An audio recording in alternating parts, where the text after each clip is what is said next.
Hello and welcome. This is the all 12 signs video series for the Gemini full moon that happened on the 27th of November 2023. I will be reading for Cancer in this video. My name's Chloe. I work with card divination, astrology, and I channel energies through my body. It's just one of the ways that I channel. As you can see, my hands are moving around right now. This is independent of my conscious thought, drawing in energies from different dimensions to help us heal, help us clear stuck energy, and open up portals to source to get us in alignment with our soul's frequency. It's like a form of light language. For those of you who know your time of birth and your natal chart, I really recommend you check out the sign that falls in the first house. This is called your rising sign, where your ascendant is. All of the signs will be as if they are in the first house, so the astrology will link closest to that. However, it doesn't invalidate you looking at any other part of your chart, perhaps your sun, your moon, perhaps your Mercury, because this is a Gemini ruled lunation. Just look to where that sign falls in your chart, look to the themes of the house that it's in, and apply those themes to the messages that come through. It's as if that sign, with all the connotations of your natal chart, have now moved to the first house. Right, I'm going to keep this introduction short and sweet, and I will get on with Cancer. Cancer rising, how you doing, Cancer? For those of you tapping into the Cancer energy and it doesn't fall in your first house, which is your rising sign, look to the house that it does fall in. Look to the themes of that house and apply those themes to the messages that come through. It's as if that Cancer energy, with all the connotations of your natal chart, themes of house, celestial bodies, astrological points, have now all moved to the first house. So take what resonates, leave what doesn't. Regardless of whether Cancer is your rising sign or not, Cancer and Gemini are next door to one another. This is called in astrology. This is called inverted, and so it's an interesting dynamic, right? So we've got two signs which have 6 different energies at play. We've got Gemini, which is yang in nature. It's air. It's mutable. Cancer, you are yin in nature. You are water, and you are cardinal. So 6 different energies playing around, but they're next door to each other. So there's a degree of familiarity. Imagine if you're sitting next to somebody, but you're both looking directly forwards, because traditionally there isn't an aspect, a traditional aspect linking these two up, but you're both looking forward, so you don't have that clarity of vision in terms of the aspect. However, you can sense when somebody's sitting next to you. You can feel by osmosis on lots of different subtle energetic levels that there is another being there, right? There's another sign there that has other things going on, and there's a subtle transference of energy on the quantum level that happens with signs that are next door to one another. So we have this Gemini full moon that's happening, and this is I'm pulling cards for 3 different piles. The first pile is the energy leading up to this full moon, and that will be from the journey that you've been making from that Gemini new moon back in Gemini season, so over 6 months ago. Everything from that new moon, those seeds that you've planted, the journey that you've been on with this part of the cycle. So that's the first pile. The second pile is the energy of the moon itself that's being downloaded. I see lunations as portals, energetic portals for downloads, upgrades come through. So I focus, so you're watching this after the event, so you're not missing out on it, because I always focus on what energy is being seeded at this time that's then going to unfold moving forwards over the next 6 months to that new moon in Gemini. And so this is based off of the narrative of how all the planets talk to one another at the exact time of the full moon. If you want a deeper understanding of that narrative, do go check out the collective reading. This is where I break down the astrology in way more detail. I also get a bit more esoteric. I talk about the soul's journey, lots more channeled messages come through. I do a collective tarot, and there's oracle cards as well that are on deck. The rest of them are under my phone as I look at the chart, so they're getting the energy from that. I will be doing a separate oracle reading following this video, actually, where I always like to do the oracle reading after the event, just to sort of bring in the themes of what's shown up around the lunation itself. So do go check that out if you want an added layer of the messages that have come through from source in regards to this full moon. So that second pile is the download that you're getting into your vessel. Full moons represent a completion, but also with that completion energy, how that completion energy then moves forward, right, over the next 6 months, going up to that new moon in Gemini next year. The third pile is how all of this energy is going to manifest moving forwards. I'll also be pulling a card, or maybe two, it all depends on what Venus wants. Of Venus conjunct the South Node, which is happening in a couple of hours today. Today is Wednesday. What's the date? Goodness me, my brain. Excuse me. For someone who does astrology, you'd think that numbers would stick in my head, but that's not the case. It's the 29th today. So, oh goodness me, I've lost the chart. Sorry, guys. Should pause, really, shouldn't I? There we go. Sorry, the chart for Russell Brand kept coming up because he's been going through some stuff. Also a Gemini Sun, heavy Gemini placements and Sagittarius placements as well. Where was I? Yes, so how all of this energy is manifesting moving forward, and I'm pulling cards, that's it, of Venus conjunct the South Node. Why is this important? Well, Venus rules Libra, and that is where the South Node is, so Venus rules the South Node at the moment, and this is the first of two conjunctions that she's going to be making. The second one will be towards the end of this eclipse cycle, so Venus is giving a boost to that South Node, and so it's pretty powerful. And I'll be pulling a card, maybe two, for that and how that's showing up for you in your life, Cancer. Right, Cancer rising. So where is this happening for you? This full moon is happening in your 12th house, the hidden house, the house of mysteries. This is often a difficult house because it's the constructs of who we are, right? Can be linked into our unconscious mind. And in our unconscious mind, our trauma responses and limiting beliefs. This is where anxiety and depression can show up. It's more the sort of the mental issues rather than the physical ones that show up opposite in the 6th house. This is also a time when you may go more inward. You may want to spend some time by yourself because it is linked into sort of isolation. But in terms of you go into an inner space in order to contemplate who you are, right? Underneath all of those difficult elements of grief, depression, loss, and anxiety is the magic of your soul. So under those trauma responses, those limiting beliefs is the root of who you are. And when we peel back our limiting beliefs, when we peel back our trauma responses, we can then tap into the magic of our soul, right? That's an integration phase. I always suggest to integrate to try doing integration work with the 12th house, because it is often a part of us that's can be very deeply personal to you, but not necessarily visible to the outside world, or not necessarily integrated into the rest of your chart. It can also be a part of you that might actually, even though it feels very personal, can feel slightly out of reach, or something you can't quite get hold of. It's hidden, remember? But as I said, it's very magical house as well. It's the occult, the unseen. So having a full moon in the 12th house is usually a release point of some trauma responses and limiting beliefs, and it's kind of really accentuates the some of the main themes that I see. Whoa, lots of major arcana showing up for you, Cancer. Some of the major themes that I see show up around a full moon. So let's break down those themes. None of them may show up, maybe all of them, maybe one, maybe two. There's obviously other things that show up with a full moon, but these are the three things that I see consistently show up for myself, for the people around me, for the people that I interact with clients. The first thing is trigger time.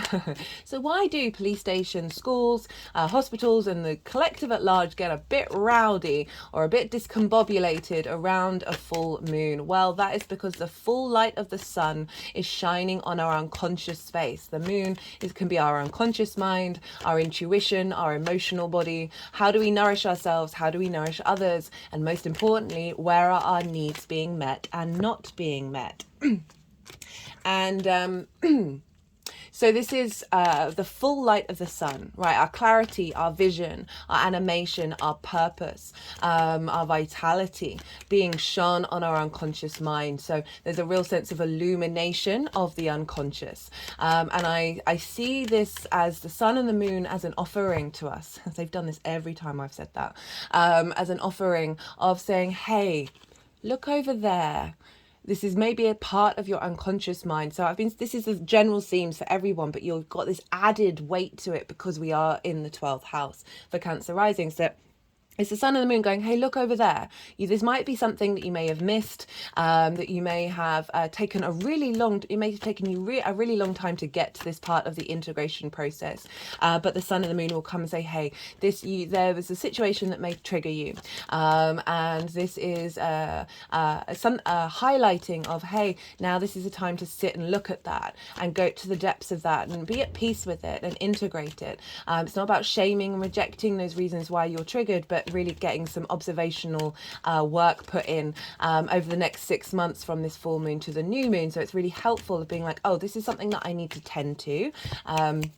And then work with moving forwards. The second thing I find is often when you've been working on something for a while, integration, shadow work, ego work, whatever it is, then the universe and the sun and the moon provide a situation that is similar to a trauma response, similar to a limiting belief, that is for you to then walk through, right? So often we're very mental when we're doing our inner work, and we really need a full holistic understanding and integration.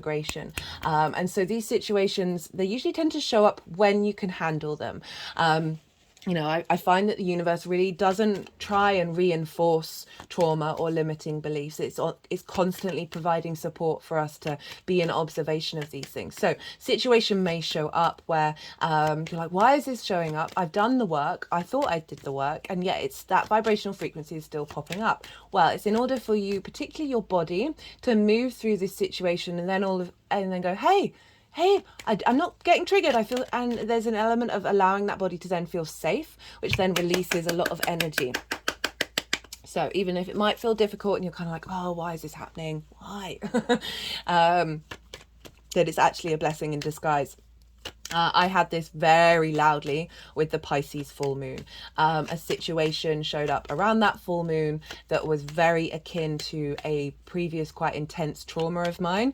And I was able, through my understanding of the astrology, of being like, okay, I see what's going on here. I was able to take a step back and be more in the observer mode. I was also still very consciously calling bullshit on what was happening. Sorry for the swear word. I'm British. This is, I try and limit them as much as I can, but it's felt very strongly that I've needed to say that word in a lot of the readings for this lunation, and that you can just be like, I see what's happening here. I don't appreciate it, but I feel safe in that environment, right? It's not about pandering to it, it's still, you can acknowledge that it's not the best thing in the world to have happened and be frustrated by the behaviors of perhaps a situation or others, but still is an element of like rising above it. The third thing is a celebration, a sense of vitality, a sense of completion and honoring of the journey, right? A very sort of upbeat energy can show up for the full moon. So we've got this happening in the 12th house for you Cancer risings. And as I said, right, so this can be triggers that show up that are helping highlight a limiting belief or a trauma response that you have in your unconscious mind that you need to look at. So as I said, all these themes, this is for every sign, but because we're dealing with the 12th house, it might be a little bit more louder. I know that's not very good English. It might be louder. For the Cancer rising. So something may get triggered in your unconscious mind that is then helping activate and what you need to look at. Also a situation that maybe previously have triggered you may be activating in order for you to release that energy and then transform that into the magic. And when I say magic, right, magic can show up in many, many different ways. It's just something that's a little beyond your comprehension, a little bit more fluky, a little bit more tapping into the unseen areas of the universe. And in terms of the celebration, you might have been doing loads of work, inner work, tapping into the very powerful magic that you have within you of how you engage with information, right? This is Gemini, very playful energy, very creative, but it is about collecting and sharing information. So that may be something that may be a little bit blocked, and integrating that may have been a little bit of struggle throughout our lifetime, whereas with a full moon we get a sort of a leveling up of that area of perhaps maybe allowing your ability to communicate different ideas and utilizing words and being more playful, may be more accessible. Gemini is an incredibly powerful catalytic energy. Your magic is very catalytic, as in like you can say a thing or do a thing that's activating the people around you. And creating an environment that then you can rebound off of and then start bringing in manifestation, because you're able to pick up on lots of different pieces of information, of thinking of things outside of conformity, right? And being able to find different resources in different areas. Like Gemini is very able to go here, there, and everywhere, of finding lots of different resources, lots of different magical elements about yourself that are all coming and being weaved into one another. Oh, I like that one. So big celebration of perhaps some inner work that you've been doing, big celebration of a cultivation of the magic that you have, as well as that you may, with that full moon in the 12th, you may have spent some time by yourself. You may have maybe have gone into some meditation, maybe done some ritual work around it, or just generally just spending a little more time in silence and seeing what your mind has been telling you. What else may show up for that 12th house? Again, it may be a culmination around grief, a culmination around anxiety and depression. Can also really heighten that, as I said, triggering, in order for you to find the resources in order to navigate that moving forwards. Right, we want to look to where the sun is, and the sun is over in your 6th house, and this is the house of work, health and routines. Again, this is called the in conjunct, so it's similar to the inverted, 6 different energies with your Cancer energy working, trying to figure out how to work together. This is the adult in the room, right? Health, work, and routines.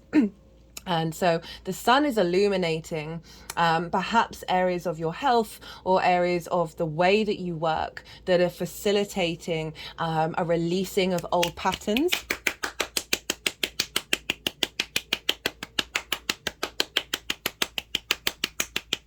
So you may have noticed, because the sun in Sagittarius for you is a more vision and clarity about how you work, that is actually, you may have had some limiting beliefs around that may have been locked into your unconscious mind that are, as I said, helping get unraveled during this full moon.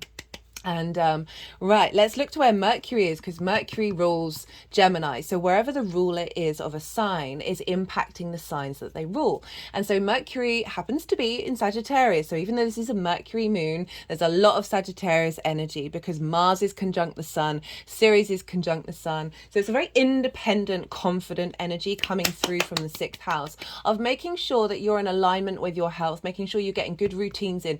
This could be really reinforcing a meditative practice, or certainly a practice that's helping you sit with your unconscious mind, or you found new ways of implementing magic into your life, into your routine.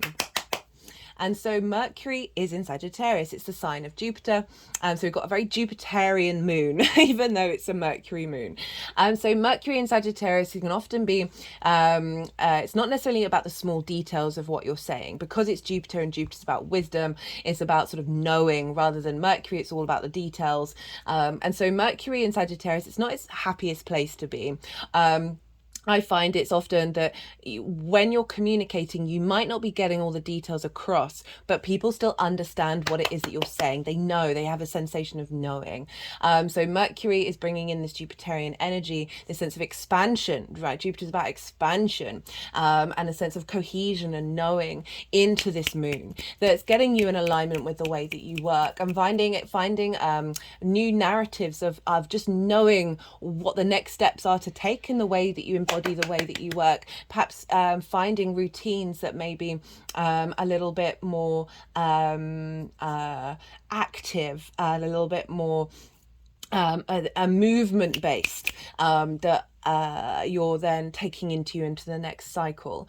Mercury is squaring Neptune almost exactly, they're the same degree in Pisces. And for you, Pisces is in your ninth house of how you see yourself in the world, right? It's perspectives. It's the house of the gods, morals, ethics, philosophies, how you picture yourself in the world. How do you want the universe to be? All of those things, those big questions, those big why questions that kids ask when they're very young.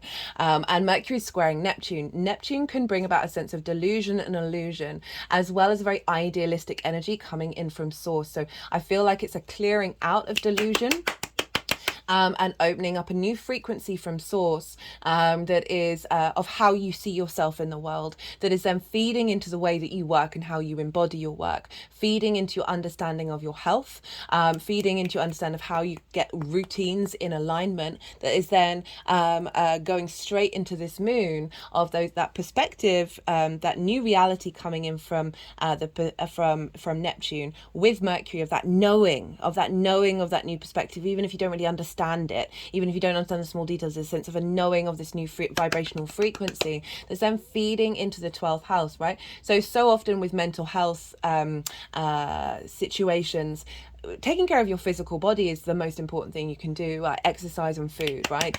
So finding more strength around that, finding more motivation, also perhaps getting some more confidence in the way that you work, that's then easing any limitations, easing any lack mentality that you're having in the 12th, as well as this new idea of who you are, this new vibrational frequency that's getting you more in alignments with your soul's energy from that Neptunian square with Mercury, is then activating some magic in your 12th. Not only that, Mercury is also making exact by degree aspects to the North and the South node. So you have the North node in your 10th house, apologies, of your career and your life purpose. So whatever's going on with Mercury in the 6th of how you work is then activating this North node of where you're headed in terms of your life purpose and your career. It's also activating, and that's by trine. So it's a lot of wisdom, a lot of knowing, which is a Jupiter aspect, feeding into Mercury, and Mercury feeding into the North node, as well as Mercury talking to the South node in your home, your roots, your foundations. So finding more harmony between your work and your home life, finding more harmony of understanding your true roots and your foundations, that's allowing you and activating a new level of how you work, that's then feeding into your unconscious mind and bringing that magic in, releasing a lot of limiting beliefs around who you are, that's coming in from that refinement of your home life that's happening with the South node moving through your 4th house. Speaking of the South and North node, and Venus as well, I've done a South North node Aries Libra transit series. It's in its own playlist. Cancer risings, these are happening in angular houses for you, 4th and 10th. So you might want to go check that out. That's sort of like the bigger, broader themes of the eclipse cycle that we're now in. And in each introduction, I talk about the North node in Aries, South node in Libra, just because these are happening on angular houses, which are 1st, 4th, 7th and 10th.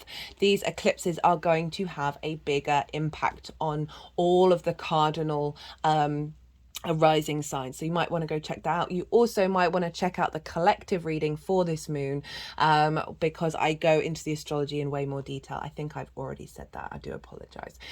Right. So there's some really tight aspects with Mercury, but Mercury is in the sign of Sagittarius, so we actually want to go and look to where Jupiter is, because Jupiter is influencing what's going on with Mercury, therefore what's going on with this moon.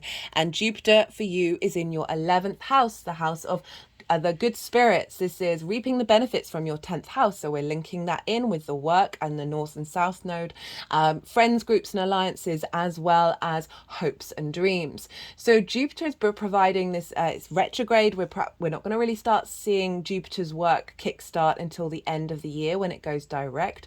So it's retrograde, it's inner, you're expanding your inner understanding of your own innate wisdom, your own sense of abundance and expansion around hopes and dreams. Perhaps there's been some limits and some blocks around that. You may have found You've just gone a bit more inward around your connection with groups and alliances, but they're understanding and finding the depth of what you have to communicate in terms of your 10th house, then feeding into the way that you work, right?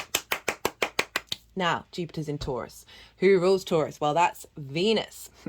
So this is actually the top trumping of the energetic transfer is going to Venus. So Venus is essentially ruling the whole chart at the moment, because we've got a lot of planets in Sagittarius, which is ruled by Jupiter. So that's all feeding back into Venus. Mars is conjunct the Sun, so there's a lot of independent energy kicking in with this transformation to help liberate you, so you find the motivation and drive to take the actions that you need to take in terms of your work that is being fulfilled and completed by releasing some things in the 12th house. So let's go back to Libra. So Jupiter in the sign of Taurus is being governed by Venus in Libra, and that for you is in your 4th house. As I said, your roots and your foundations, your parental figures, the roof over your head, your private life. It's your foundational space. Venus so therefore your roots and your foundations is governing this moon of your unconscious mind. So Venus is bringing some harmony, a sense of appreciation and value of your foundational roots that is liberating you a lot of trauma, right? The 4th house is often where there's a lot of trauma because it's your parental figures, and no matter what happens, your parental figures, whoever took care of you growing up, whoever was around when you were growing up, to have a big impact on your unconscious mind, right? Between 0 to 7, we're running around in the unconscious mind. We download everything. We think everything's very personal. This is where our trauma responses, our limiting beliefs come from. So we've got a lovely correlation of Venus bringing harmony to your roots and your foundations, and any trauma that you've had around there, that is then liberating and completing a certain cycle in your 12th house that is seriously having a big impact on the way that you work and how your career, your life purpose is headed. Venus is also making an aspect to Mercury, so it's all connecting together. It's a very yang energy, this moon. And as a Cancer rising, like one of your default positions is yin energy. So this is very action orientated, very extrovert. You think about the daytime, we're out and about. We're doing things in the day. At night, we contemplate, we observe. So this may feel they may have felt a little discombobulating, but we do have another major aspect happening in the sign of Pisces. So we've got this very strong Piscean energy coming in, this yin Piscean energy coming into this very yang energy of the fire and the air, because the sun and the moon, Mars and the asteroid Ceres, so Ceres, Mars and the sun are all conjunct to one another. I talk about this in loads more detail in the collective reading. This is very independent, nourishing knowing, like knowing your truth. And the moon over in Gemini, of where are your needs being met? Is your intuition in full throttle? All squaring Saturn in Pisces. So Saturn is about authority, integrity, and legacy. It can bring about restrictions, but the more that you walk your talk, the more that you know who you are in your 12th, in your 9th house of mapping yourself out in the world, right? And who you see yourself in the world with Neptune is bringing about this strength, this real steeliness, within you of knowing your own authority when it comes to who you are in this world, knowing how to implement these philosophies, these perspectives into your legacy, that is then squaring and squares an aspect of Mars. So it's bringing about manifestation into your ability to work, to find the vision of how you work. There's unlocking a lot of magic with this square to Saturn, a lot of magic that's more in alignment with your legacy. Okay, so I'm going to leave it at that. Cards came out quite quickly, unlike in the Leo reading, which took about, about 40 minutes to get all the cards out. Which is why this is a separate video, and I'm sorry I said in the Leo video that I was going to be reading for Cancer, had to split them up. Right, so I'm going to go quiet.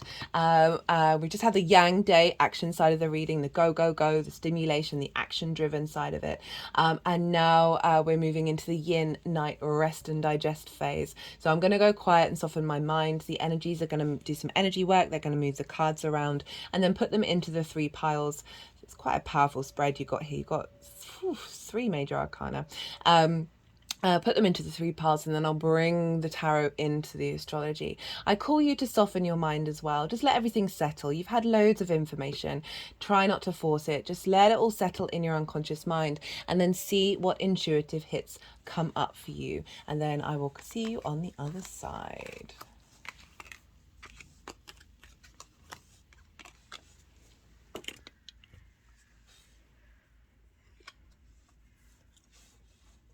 Just heard a whole contingent of crows going for it.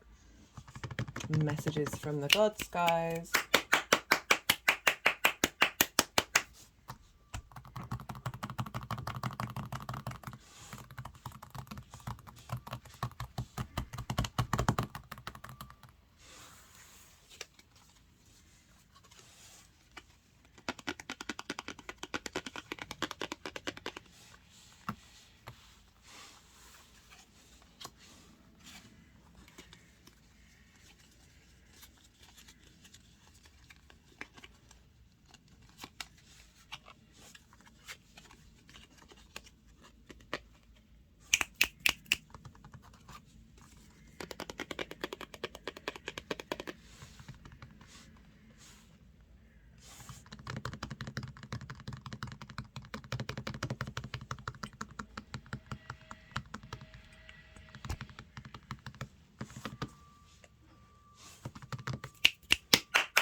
Okay, Cancer. So we've got this is for the lead up to this full moon.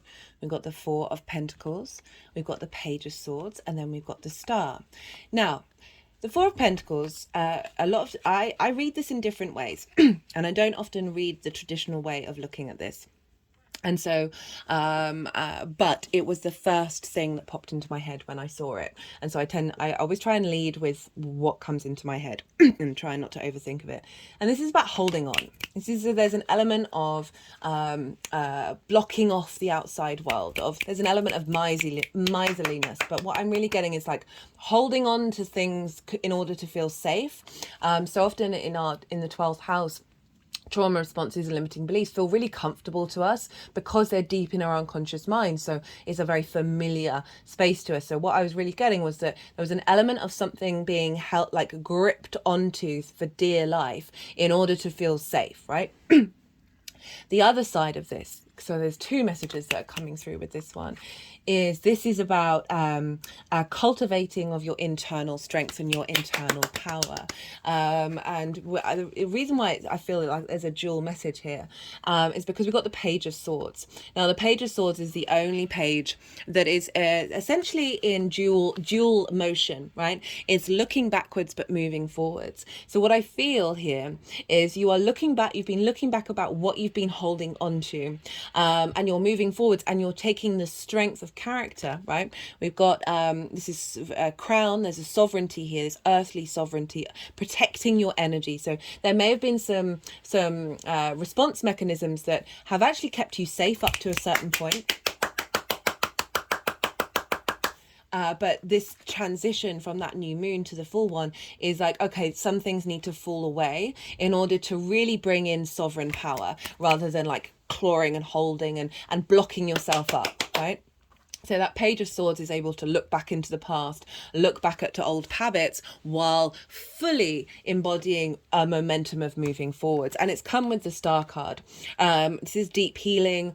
This is really trying to get as authentically yourself. She is unclothed. She has no physical masks. And she's doing deep healing work in order to transmute so you can hope and dream again. And they're just sort of clicking around my mind. Around the head, around the mind, crown chakra, into the star, into the 3rd eye, into the star.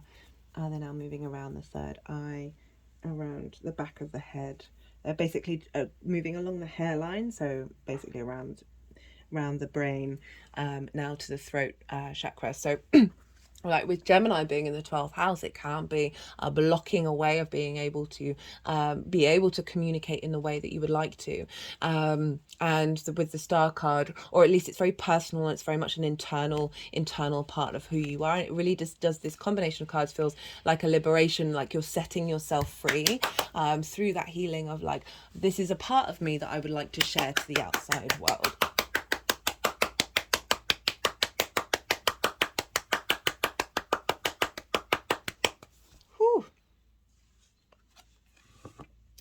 So, for the moon itself, the energy download into your vessel is the High Priestess. And this just makes me really, really happy for the 12th house energy, right? And with all the squares over in Pisces, of who you are in the world, and a new framework coming in, right? The High Priestess, it's like the higher self in activation mode, right? So there's a sense of a deeper understanding of the knowing that deep within you, in that hidden space where the magic of your soul is, you are drawing towards you that which will serve you moving forwards. And it's the moon's card, so it's that which will nourish you. That's where that which will facilitate your needs, that which will boost your intuition and your ability to be to collect the information of your intuition, that which is hidden in your unconscious mind. A real strength coming through with that High Priestess.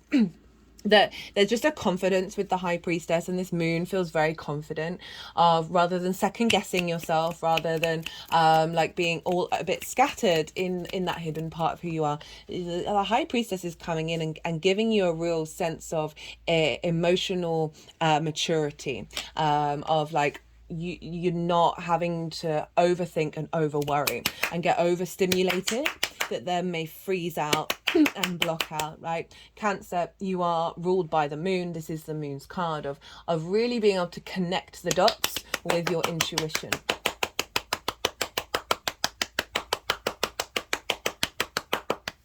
And just have some confidence with it as well. And this is a different kind of stability energy to one of the messages that came through with that Four of Pentacles. I really like that shift of energy, where it's not, your confidence isn't restricting. It is, there is a flow, there is a softness to it that's allowing things to move, and allow you still being, so she's very much in her seat, but there's still there's an element of movement, because it's the moon, and the moon is very transitory, and that softness, that yin energy breaking free, where you can feel that safety within you. There's a real sort of confidence of knowing, because your intuition's getting heightened and strengthened, that you're not having to hold on anymore. You're not having to like restrict yourself. Okay. The energy manifesting moving forwards. Again, I think this is a really powerful reading for the 12th house. We've got the Hanged Man and we've got the Page of Cups. So the Hanged Man is Neptune. So it feels like that download that's coming in from Neptune is providing a higher sense of wisdom, which is confirmed by the High Priestess. But I like how the Hanged Man is still in reverse, right? So that's great for the 12th house. The 12th house is a great space for contemplation. And this is one of the only figure that has a halo. And the halo represents enlightenment. This figure, I tie it in with Odin. Odin, the Norse god, was upside down. He made the commitment, the sacrifice, to be upside down on the world tree for 9 days and 9 nights. He also plucked out one of his eyes. But let's not take it that far, guys. That after 9 days and 9 nights, he received the wisdom of the runes, which is another form of divination. The 12th house is a very magical house of tapping into that magic, into that divination, however that shows up for you. But I like that this is showing up. It's not upright, so because this is very much a limbo. This is a being in contemplation, changing your perspectives, tying in with that 9th house of who you are, and finding deep wisdom in that, finding wisdom in the pause.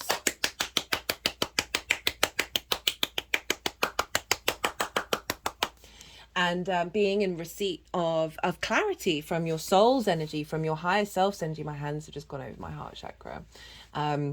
And again, you know, we've got a certain amount of pause here, and of very, it's very yin energy showing up here for you, Cancer rising. But I love this for the 12th with the Page of Cups, because this is all feels like message, receiving messages, divine messages all the time. Just had an energetic release of that, and that can be in anything. That can be it doesn't have to be like angel numbers or whatever. Whatever it is for you, whatever it is where you just get a little zing and you're like, huh. It can be absolutely anything. It really isn't limited to the sort of tradition, well, the stereotypical views of what messages from the universe is, right? So it doesn't just have to be, it doesn't have to be God, it doesn't have to be anything. It's just the energy that is in the universe, however it was created, has some really fluky vibes to it, right? I always try and not go too far down my personal opinions about things, but because I want this to be as accessible as possible, that is however that shows up. But it is saying that this energy that's coming through is allowing you pause and breath and peace to come in. And with that, like that's hard with with Gemini being in the 12th. It can be very frenetic, and it's allowing you to be able to engage with that energy from a stillness that is actually providing messages, right? There's joy here, right? So the Page of Cups is talking to a fish in a cup. So this is the strangeness, the weirdness, the way of the weird, the fluky energy of the universe, messages coming through when you're in a state of pause. And so I really like this element of illumination and enlightenment and joy. The Page of Cups is a very joyful, they're very useful, they're very excitable, but there's messages coming in that just feel, that are giving you a sense of peace and a sense of wisdom.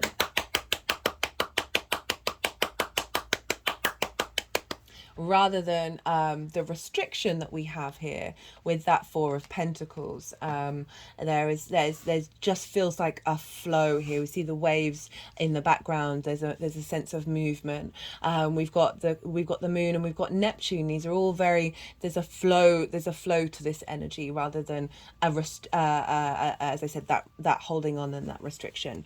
Love that. And if we tie it into your work, I just feel like there's more confidence within yourself of being able to speak your higher vibrational level of information and embody that, and it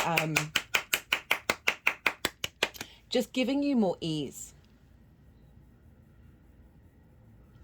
Okay, right, let's pull a card for Venus conjunct the South Node in your 4th house.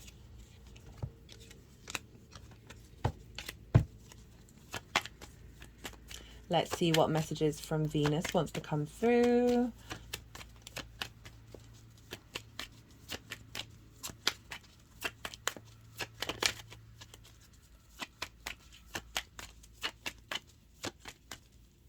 And it's interesting, you've got 2 pages actually, and they're very different energies. The Page of Swords, there's a clarity. It's about your mind. It's a looking to the past and being aware of the future. Oh, that's a fair amount of cards. Whoa, that's quite a lot of. Okay, I just feel like I want to do all of them. But then it's moving to a more playful page. The Page of Swords is quite serious. So we've got the Emperor, having more stability and a wisdom in your home life. We've got the Seven of Swords, which is bringing in peace, right? The Seven of Swords is this figure is stealing the Five of Swords, which is about conflict and winning at all costs. So this is about bringing in peace, bringing wisdom, bringing in sovereignty. We've got Justice, a balance, rebalancing of relationship dynamics in your foundational space. With the Fool, so engaging in a new journey, a new vibrational frequency in your home life that's more in alignment with this balance. And then we've got the Three of Cups and the Four of Wands. This is flow and celebration. This is harmony with like-minded people and putting in the hard work to create something with others, because this is about the harvest for me, right? These people are celebrating the end of the harvest, but the harvest takes a lot of work in order to get to that celebration. But it's one where you're working together, you're collaborating in order to create this sense of safety and security. It's a different 4 to that 4 that's shown up. It's still 4 is about security and safety. This also represents a milestone, so it may be something that comes up in this eclipse cycle that is a milestone in your life, in worthy to be celebrated. Right, that's a fair amount of cards there. Right, let's get I was going to get a clarifier. This is the first light tarot. This is the World card. This is Saturn. Renewal, rebirth, reincarnation, celebration. They're wanting to focus on the celebration aspect of it, and as I said, it does feel like there's a liberating energy that's just clearing out. Remember, Jupiter is in your 11th house of hopes and dreams, and it feels like there's a shift happening. It's going to go direct at the end of the year that is helping give you a more peace of mind and more flow in your unconscious space. With the Fool at the beginning of the tarot and the World at the end, there's a real sense of knowing thyself and engaging in a new dynamic of self. Of this liberation that Venus is doing in your 4th house of your roots and your foundations, that's helping you find more balance in understanding who you are, and then the world is opening up. Okay, let's get one last clarifier.